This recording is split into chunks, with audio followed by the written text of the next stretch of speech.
Good day, everybody, and welcome back to another episode of the Girl Be Selfish podcast. I am Chanel McCord. I am your podcast host. I am the therapist, CEO, and clinical director of Oasis Wellness Group. I'm an author, I'm a minister, I'm a speaker, all things for mental health, of course, because mental health is what I love. I'm super excited that you all found it not robbery to join us for yet another episode of the Girl Be Selfish podcast.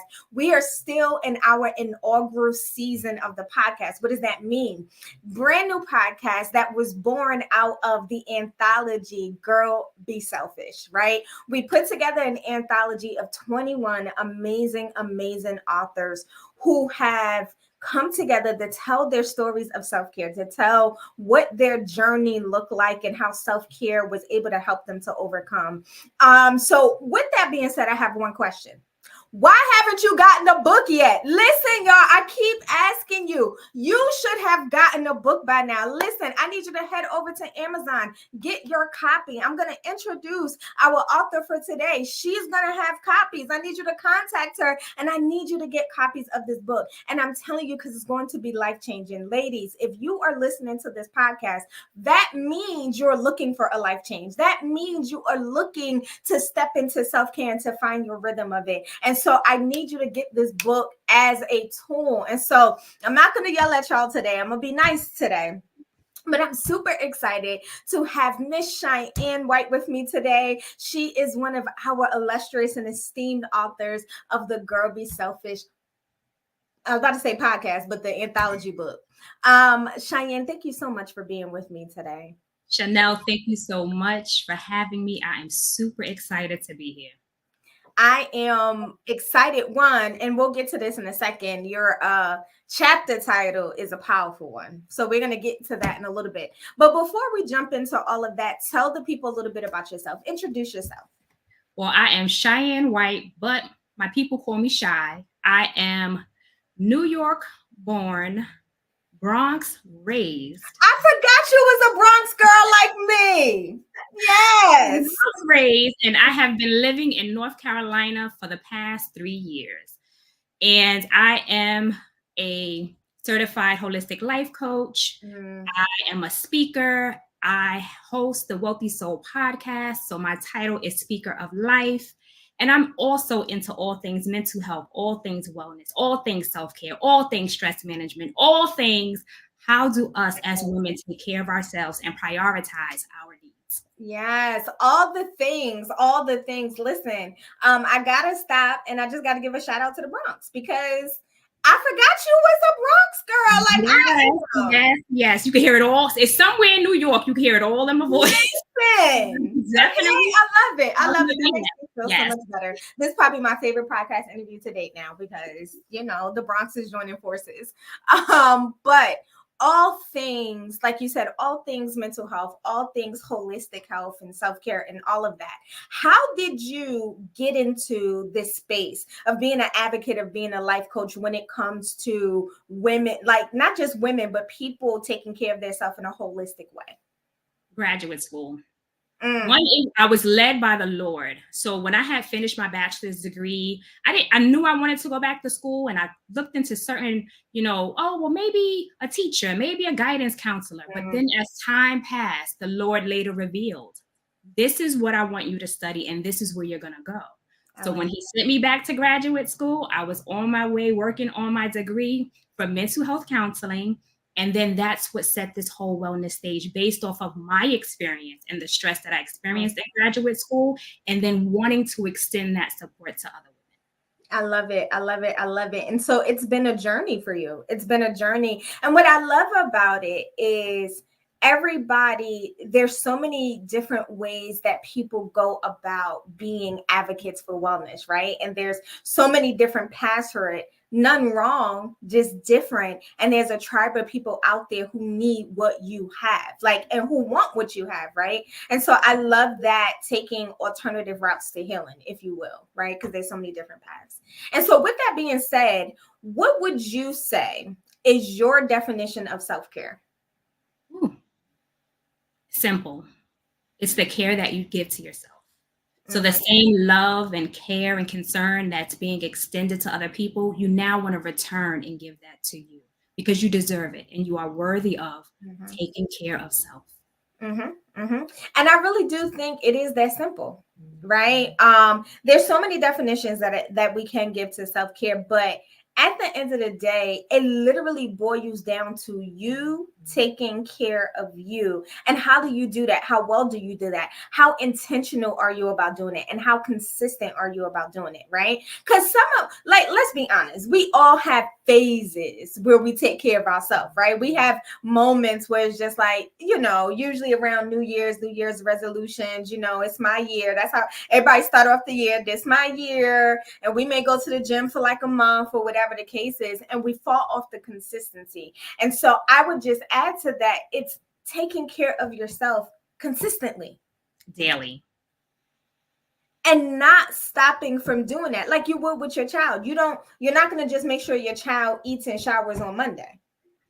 You make sure that happens every day of the week, every day of their lives. And, some people would say until they turn 18, but the truth of the matter is my mama has yet to stop parenting me.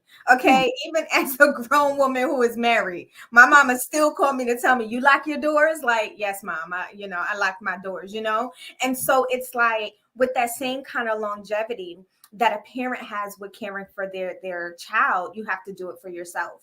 What do you think are some barriers that prevent people from being consistent with taking care of themselves? I think some of it has to do with mindset, right?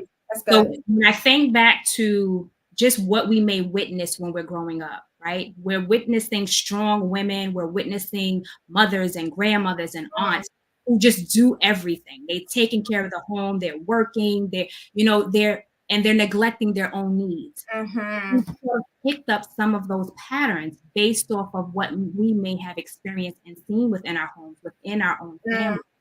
And it's up to us to realize this isn't a healthy way to continue to live. And when we're thinking about the kids that are coming behind us, our daughters, and even our sons, when we're thinking about those young people, what example are we setting?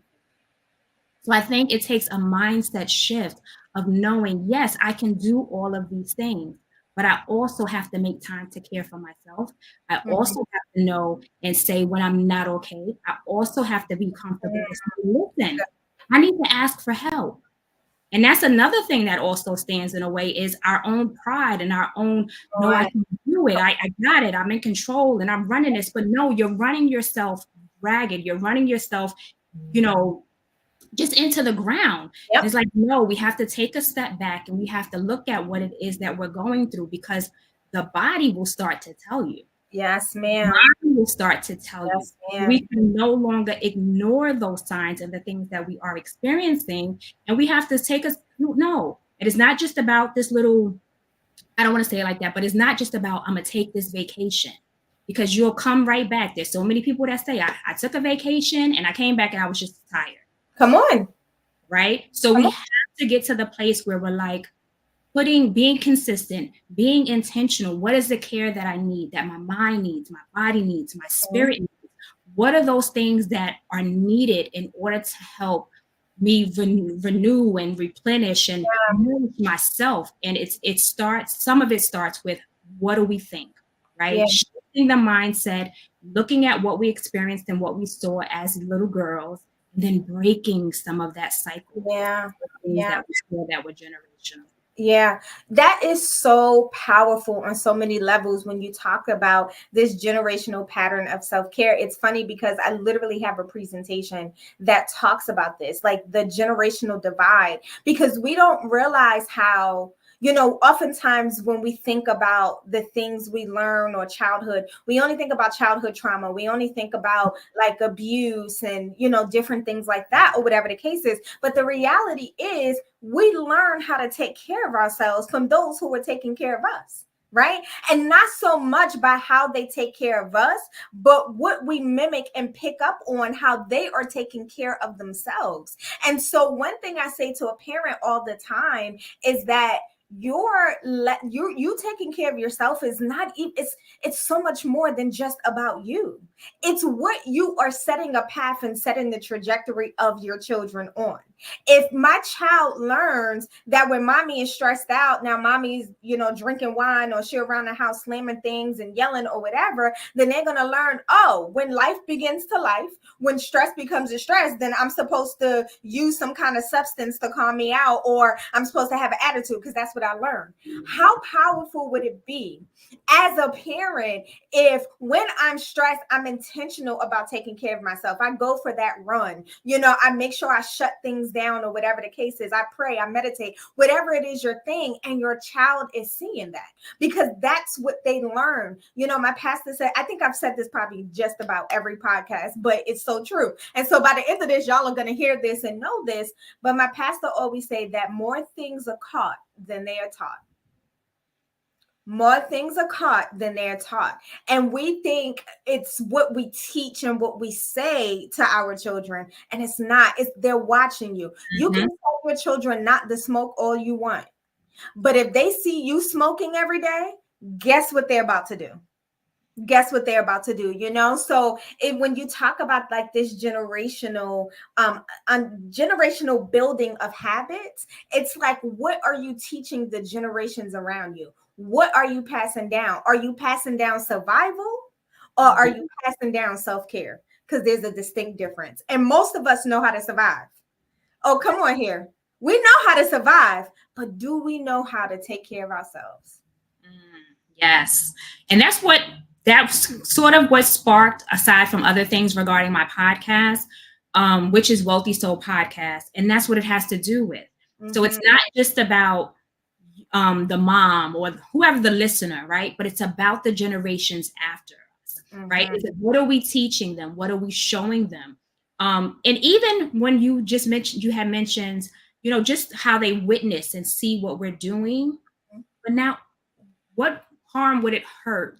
What harm would it be if we taught them, showed them, sometimes even bring them in? Come on. Oh, I don't remember where it was. It could have been in Baltimore, and they had incorporated just like this downtime, but it had to do with like meditation or something to do with their emotions. But parents saw just how much of an impact that had on their children. And sometimes we, as the parents, the caregivers, the loved ones, because it could be an aunt to a niece. Right? It doesn't necessarily have to be a mom to a daughter. And it's like, you bring them in, show them also how to take care of themselves, show them how to have positive self-talk to themselves. It's what we are teaching them. But it's also very important that we realize what it is that we still need to work on within ourselves. Exactly. When we ignore those things, once again, we're going to pass those habits and those patterns of behaviors on to the younger people. Exactly. So we have to deal with our emotions and be able to regulate those emotions. And what just came to mind was, how do we expect our children, our young ones, to regulate their emotions if we still have difficulty regulating those emotions? Listen. So we have to deal with what it is that we are going through so that we can be that support that they need, and then also teach them how to support themselves. Yeah. And that's true for not just with parents and their children. That is true for everybody. I was a school therapist for about 3 or 4 years. And let me tell you, I would get called in all the time when the kids was flipping the tables or whatever. And oftentimes I would go in, and what I would witness was a dysregulated adult with a dysregulated child. The child obviously didn't have the developmental capacity in order to regulate themselves in a moment, but the adult wasn't doing it either. Like, you know what I'm saying? And so oftentimes we trigger each other, and we're mirroring what's going on with the other person. And so I found, as a crisis counselor, when I've done crisis work, my disposition makes a huge difference to an atmosphere. If I have a client come in and there's a lot going on or whatever, and I'm like, okay, it's all right, calm down, my voice is elevated. But if I'm just reassuring, okay, we got it, eventually what happens, their disposition matches my disposition. And what happens is I can regulate an entire atmosphere simply by the calm within me, by the disposition I have. And that is the power of self-care. Yes, self-care is very much about us. And obviously the book and the podcast is about being selfish, right? But it's regulating to an entire atmosphere, because then I bring that calm, I bring that peace with me everywhere I go. So I can go to work and everybody is, oh my God, there's a lot going on. I'm good, y'all. It's like, we're good. It's going to be okay. And what happened is I can set a culture and I can shift an atmosphere because of how I approach that, my disposition. So that is so powerful on so many levels. And I feel like we could talk about that forever. Like this idea of just regulation and how self-care helps us to shift atmospheres, right? It's such a powerful teacher without us even having to speak. Self-care will show for itself. But I want to jump in to your chapter. And so what I want you to do, introduce your chapter, tell us your chapter name. But listen, you can't give it all the way because they have to get the book in order to get all the juicy details. So you're just going to give some quick nuggets to let us know what we can expect in your chapter. But don't give them all because they gotta contact you to get the book. All right. So I can't give y'all everything I've been told. All right. So my chapter is Sacrifice to Self-Care. And like I had said, my journey with intentional self-care started when I was in graduate school. So my chapter in the book just touches on the panic attack that I had, right? I had ignored some of the signs that were happening, from the stress to the anxiety that I was experiencing, just an overload of responsibility that my body and my mind, my spirit, was no longer able to keep up with. And it was one morning on my way to work, and I had a panic attack. It was a simple interaction between myself and another person who was getting ready to go through the turnstile for the train station. And it just triggered this fear and this panic. And you would think, oh, let me go back home. No, Cheyenne goes up the escalator, gets on the train, because once again, I have to get to work. Right. So when we're thinking about the sacrifice, right, we're thinking about putting this need before myself. Here I am having a full blown panic attack, and my mind is saying, yeah, still go get on the train and go to work. So now I ride the train probably an hour, and all my thoughts were, if I can just get to work. And then it was one coworker I had in mind. If I need to ask him to drive me back to the Bronx, I'm going to ask him. And this is what my chapter just speaks to that. And then some of the things that I had to put in place in order to help me move from out of that space, because I was the cardiologist. The doctor became my friend. So we have the cardiologist because I'm having high blood pressure. We going to visit the allergenist, whatever they call. I'm being pricked and poked and all these things. I had all kind of allergies. My cousin and I joked about, they should just put you in a bubble, because it just felt like I was allergic to everything. So from the amputations to the allergies to the high blood pressure, all of these things. And it was because I ignored. And I kept going and I kept going. And although in graduate school they talked about self-care, it was vague, right? So now I'm trying to figure it out. I'm thinking, well, maybe I'll just go get a massage and maybe I'll go get my hands. No. Those were no longer going to work, because I was not intentional about it. 2, I was already at a 10 to now try to do an activity in order to help regulate how I was feeling, and it was not working. So I had to really take a step back and be intentional and strategic about what it was that I needed. Yeah. So in my chapter, I talk about some of those things that I put in place for myself so that I can move out of that place of just panic. Yeah. I think it's so great, when you talk about, there's nothing wrong with the massages and stuff, right? I listen, as a matter of fact, I see my massage therapist twice a month. I get 2 appointments a month. Every other week I go see her. So it's definitely a form of self-care.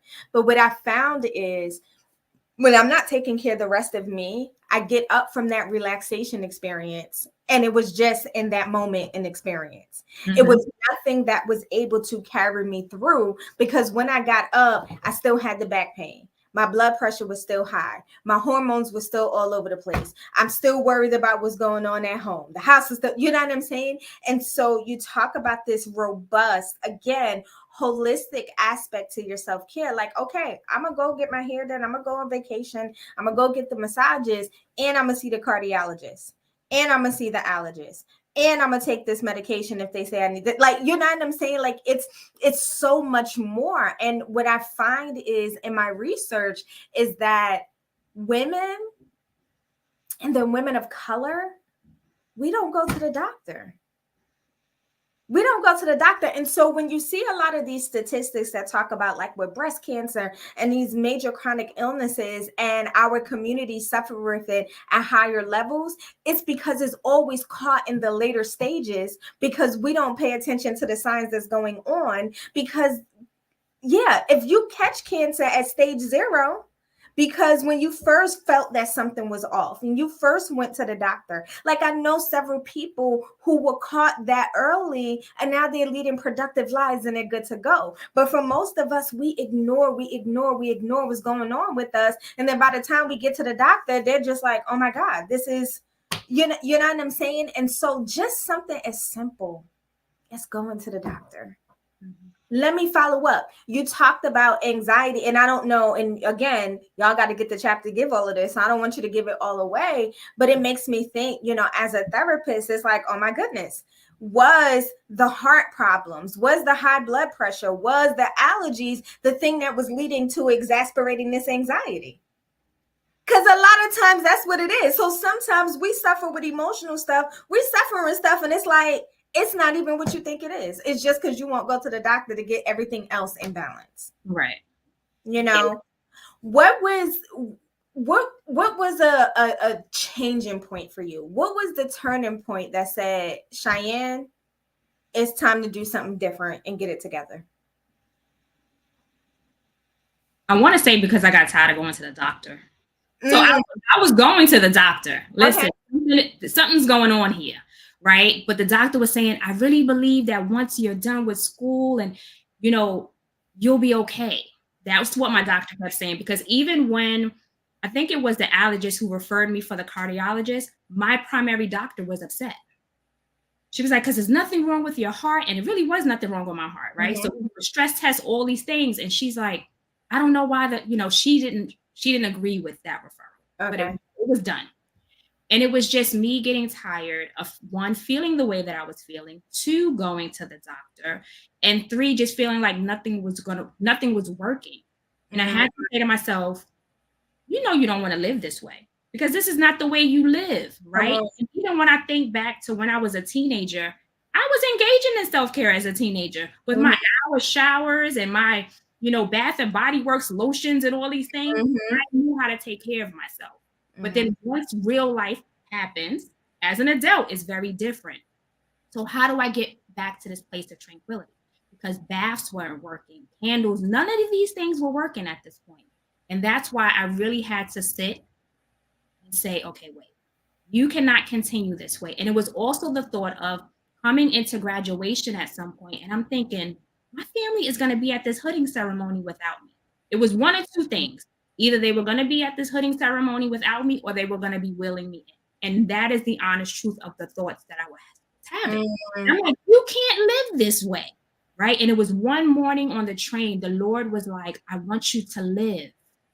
I love that. Plenty of encounters that I've had with him where it's like, live, tears coming down my face on a crowded train. Okay? And in those moments that shifted, Cheyenne, you have to take this seriously. Right? You know what to do in order to take care of yourself. But now you have to really implement it and put things in place. And then that's why that whole intention became so serious. Before I would leave work, there were certain things I would do. Before I would leave my house, there were certain things I would do. The graduate program I was in, you had to do a certain number of individual counseling sessions. You had to do group counseling as well, right? And I remember the therapist's simple practice, because I would be okay. It was once I had to leave the house is when I felt the anxiety and really the stress.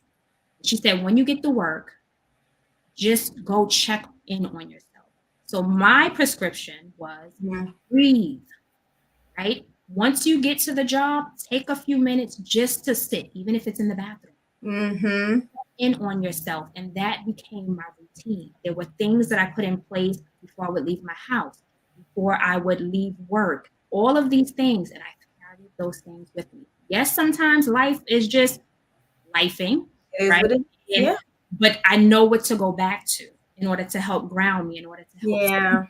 There you go. That is really, really important. And I, that whole self-care toolkit, what is it that I need? And, we know that self-care is very individualized, and what works for me may not work for someone else, right? It's really important that you have tools and practices and strategies, because something may work one time, and depending on what you're going through, may not work, right, the second time. So you want to be able to draw and to pull what is going to help me with my mind, what is going to help me with my body, what is going to help my spirit and these emotions that I might be feeling. So just put it together. It could be colorful. It could be a journal book. It could be candles. It could be all kinds of things that you can put together for yourself, right? But what is going to work for you? And that's what I had to tap back into. What is it that you need, Cheyenne? And what is it that you want? What is it that Yeah, I love that. And, I tell people all the time, like when people talk about coping skills and stuff like that, I'm like, here's the reality. Anything can be a coping skill. Staying hydrated is a coping skill. Watching TV is a coping skill. Going for a drive is a coping skill. My favorite coping skill, for whatever reason, is pulling up in the driveway in my house and sitting in the driveway for like 20 minutes with the car off and just scrolling my phone or whatever the case is as a reset. Like literally, there are no limits to what you can utilize in order to cope and take care of yourself. You just have to do it. And that's what it comes down to. It boils down to the conversation always ends on, you just have to do it. I can teach you all these higher level guided meditations and all this other stuff, but if you're not going to do it, I'd rather you be consistent with drinking 16 ounces of water a day. Like, let's start there. Let's get your body hydrated. Like, let's get, the blood flowing and energy flowing in your body. I'd rather you do that, because so many times, and I often find when people come for counseling, they're looking for that, right? They're looking for these, higher level tools or whatever the case is. I'm just not that therapist. I'm not that therapist. I tell them, like, I'll do the guided meditations with you, and I'm not against any of those skills or anything. But if you can't do the basic stuff, everyday stuff, it's not going to work for you. And like you said, it's the little things. It's before you leave the house, taking a second to breathe. When you get to your destination, having a moment just to, do I have time? Like there were times I would walk into the school, and baby, let me tell you, by the time I walked in at 7:30 in the morning, everything was already chaotic. So it's like, by the time I get in, Miss McCord, we need you here. I'm like, can I take my coat off? Can I put my lunch bags down? I like to set out my lunch, right? I got different places I put stuff in. Like sometimes I would, like, my stuff is still sitting in the front office because by the time I walked in the door. And so just having those little moments. I knew this lady once, I can't remember. She might have been somebody at the school. She set up her daily calendar in such a way, and her secretary had access to it. From 8:30 to 9 every day, she had a scheduled appointment, and it was her. It was her. That first 30 minutes of her work day was not available for any meetings, and daily it was her. And she was like, I would sit in my office and pray, whatever. And everybody knew, my secretary knew, is so-and-so available from 8:30? She is not available from 8:30 to 9. You can catch her at 9:15 at the earliest. And everybody knew. Something just as simple as that. You talked about having routine before you leave the house. One of the things I find and I talk with clients about is giving yourself margin when you're getting ready to leave the house. A lot of us, if I got to be out the house by 9:15, we're just getting up at 8:30. And then, now we're by, hurry up, get dressed or whatever. Wake up an hour earlier. And even if it's just laying out your stuff, you know what I'm saying? Just to take your time and give yourself margin, because I find is how you begin a day makes a huge difference in how the rest of your day will go. So just those like, I love the simplicity of what you're offering. It's not hard. It's simple, but you just got to do it. Mm-hmm. And be consistent. Yeah. And be consistent. I love it. I love it. I love it. So Cheyenne, if the people want to get in touch with you, how do they follow up with you? Well, I am on Instagram at iamchywhite. And if you want to send me an email, same email. So it's iamchywhite, like the color, at gmail.com. If you want to connect on LinkedIn, it's Cheyenne White. And of course, I'm always open to more listeners to join the WSP family. It is the Wealthy Soul Podcast, and we are streaming on Apple, Google, iHeart, and Spotify. Awesome, awesome, awesome. So we will make sure that all of her information are in the show notes. So if you guys want to follow up with her, you'll know how to follow up with her. And more than anything, make sure y'all follow up with her to get a copy of the book. Like, this is what we're trying to tell y'all. It's just so good. Like talking about a toolkit, I really believe that this book is a part of the toolkit. Reminders of self-care, like 21 different stories of 21 different ways of doing it, just to show you it's all different and we all have a journey and a path. But at the end of it, when we do it and when we are intentional and consistent, we get to our destination, or at least we're better for it. So thank you so much for being my guest on today's podcast.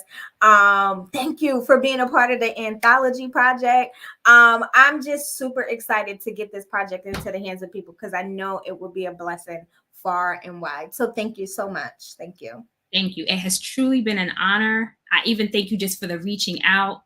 And I appreciate the work that you are doing in the community. Thank you. Thank you. Oh. Listen, y'all.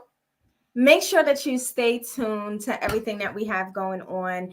We are going to be, we're in talks about a book tour. So we're trying to take this thing on a road. Like, we don't want it to just be a book. We're trying, this is a movement.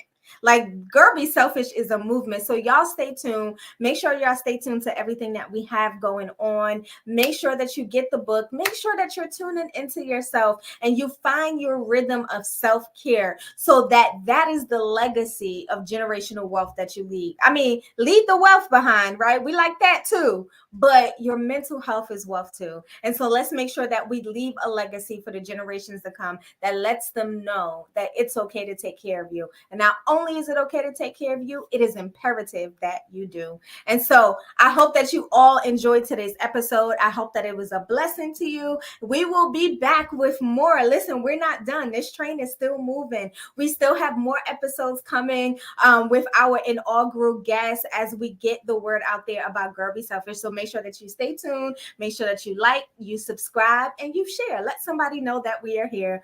Thank you so much once again. And as I always say, stay selfish. I'll talk to you guys later. Bye.